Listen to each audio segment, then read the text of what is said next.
इतना अच्छा और इतना सुसज्जित कार्यक्रम किया उन्होंने कि जो किसी एक के बस की बात नहीं है।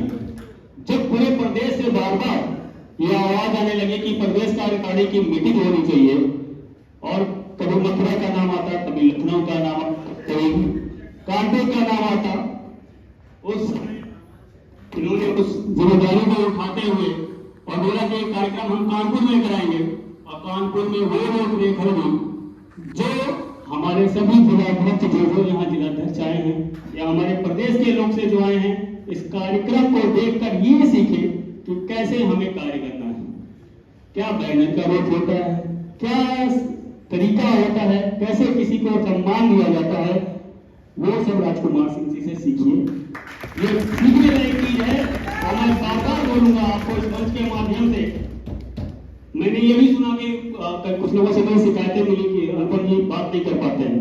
मुझे नहीं लगता कि जब बड़े भाई हों, संगठन का मतलब होता है ना, जो संगठन अध्यक्ष होता है वो बड़ा भाई होता है पूरे संगठन का। अगर उसको लोग बोलते हैं कि चलो लड़ाई स्टार्ट है, तो संगठन का लड़ाई स्टार्ट हो जाती है। उसमें किसी अध्यक्ष की जरूरत नहीं होती है मेरे हिसाब से। बट मैं बार बार सुना कि अनुपम जी से बात नहीं होगा, अनुपम जी से बात करनी है, तो मैं ये कहता हूँ कि आप कभी भी किसी भी समय मुझे कॉल कर सकते हैं। जब आपको जरूरत हो तब आप मुझे आगे आपको कॉल कर सकते हैं, मुझे उसमें कोई शिकायत नहीं है। लेकिन शनिवार और संडे 12 से 1 बजे तक आप मुझसे कभी भी बात करिए, मैं उपलब्ध रहूंगा और आपकी बातों को सुनूंगा भी। लेकिन मैं आपसे बार बार निवेदन करूंगा कि वो 12 से 1 वाले जो कॉल हो उसमें राजकुमार जी को जरूर रखें, ताकि हमें संगठन की गतिविधियों का पता चल सके कि कौन कहां से क्या करना चाहता है। कोई रूपरेखा हो, कोई भी तरीका हो, वो राजकुमार जी के संदर्भ के थ्रू है तो बहुत अच्छा रहेगा। क्या होगा कि जब कभी हम डायरेक्ट टू डायरेक्ट बात करने लगते हैं तो कुछ बातें हमें, जैसे आप पूरे दिन जो भी दिनचर्या रही हो आपकी, जितनी बार भी आपने राजकुमार जी से बातें की हो, जितने भी मुद्दे उत्तर प्रदेश में चल रहे हो, अखिल भारत हिंदू महासभा के जब भी कभी मैंने देखा, कभी उड़ई में लड़ाई हुई, कभी कहीं लड़ाई हुई, कभी किसी डीएम से मिलना हुआ, कभी ज्ञापन देने की बात हुई, तो उन्होंने किसी को भी नहीं छोड़ा, सबको कॉन्फ्रेंस में ले लेके इसका मतलब वगैरह देखिए, हमारे पास गौर अच्छा प्रदेश के पास अध्यक्ष बैठे हुए हैं, आप इनसे पूछिए, ये ना सोते हैं और ना सोने जाते हैं। ऐसे लोगों को सशक्त करना चाहिए, करना चाहिए कि जो संगठन के लिए अपना दिन और रात एक कर के रखा हुआ है, उसके बारे में आप ये सोचिए कि कैसे मैं राजकुमार जी जैसा बन जाऊं। अनुपम जी जैसा बनना तो अलग की बात है, अनुपम जी तो कुर्सी पे बैठे रहते हैं, लेकिन ग्राउंड में अगर काम करने की बात करेंगे तो राजकुमार जी जैसा बनने की जरूरत है, अनुपम जी जैसा बनने की जरूरत नहीं है। तो इस रूपरेखा को लेकर चलिए।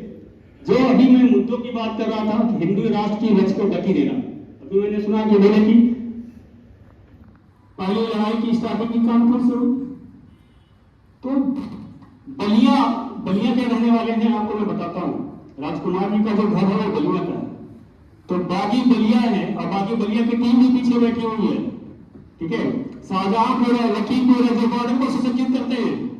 तो ऐसे लोगों की टीम को लेकर के आप ये मत सोचिए कि कहां से लड़ाई शुरू होती है, जहां लड़ाई शुरू हो रही है वहीं आप उसको खत्म करिए। ये हिंदू महासभा है, एक एक कार्यकर्ता हजार कार्यकर्ता के बराबर है, जो खड़ा हुआ है वहां से लोगों ने भागा है।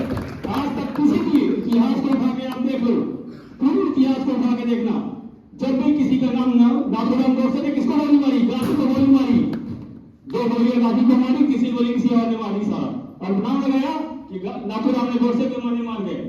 तो ये चीजों को आप थोड़ा समझने की कोशिश करिए।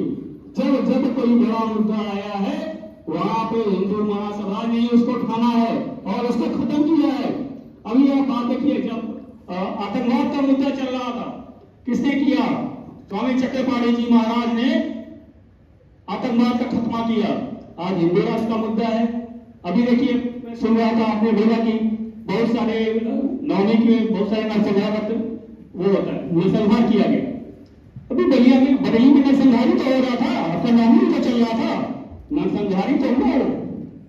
तो इस तरह से आप उन चीजों को देखिए, गौ राष्ट्र को मजबूत करिए, गौ माता को अपनी राष्ट्रीय माता घोषित करने के लिए जो मुख्य भूमिकाएं हो रही है उसको आप करिए, वो बहुत अच्छा रहेगा। इसी के साथ मैं अपनी बारी को विराम दूंगा।